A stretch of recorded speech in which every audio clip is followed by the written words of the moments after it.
If only out of vanity I have wondered what kind of woman I will be when I am well past the summer of my raging youth. Will I still be raising revolutionary flags and making impassioned speeches that stir up anger in the hearts of pseudo-liberals dressed in navy blue conservative wear? In those years when I'm grateful, I still have a good, sturdy bladder that does not leak undigested prune juice onto diapers, no longer adorable. Will I be more grateful for that than for any forward movement in any current political cause, and will it have been worth it then? Will it have been worth the long hours of not sleeping that produced little more than reams of badly written verses that catapulted me into literally spasm, but did not even whet the appetite of the 3 o'clock crowd and the least respected of the New York poetry cafes?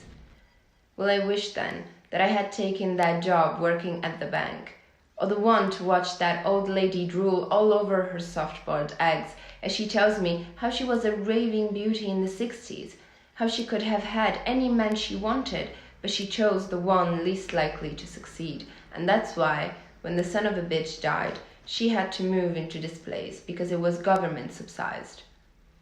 Will I tell my young attendant how slender I was then and paint for her a picture of the young me more beautiful than I ever was, if only to make her forget the shriveled paper skin, the stained but even dental plates, and the faint smell of urine that tends to linger in places built especially for revolutionaries whose cause have been won or forgotten?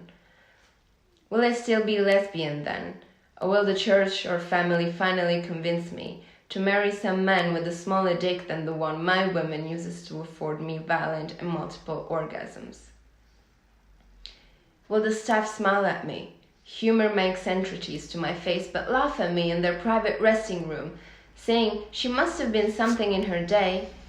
Most days I don't know what I will be like then, but every day I know what I want to be now. I want to be the voice that makes Giuliani so scared he hires 2 butch black bodyguards. I want to write the poem that the New York Times cannot print because it might start some kind of black or lesbian or even a white revolution. I want to go to secret meetings, and under guise of female friendship, I want to bet the woman of those young and eager revolutionaries with too much zeal for their cause, and too little passion for the women who follow them from city to city, all the while waiting in separate rooms. I want to be 40 years old and weigh 300 pounds and ride a motorcycle in the winter with 4 hell-raising children, and a 110-pound female lover who writes poetry about my life and my children, and loves me like no one has ever loved me before. I want to be the girl your parents will use as a bad example of a lady. I want to be the dyke who likes to fuck men.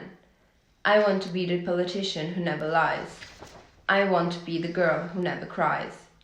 I want to go down in history in a chapter marked miscellaneous, because the writers could not find no other way to categorize me.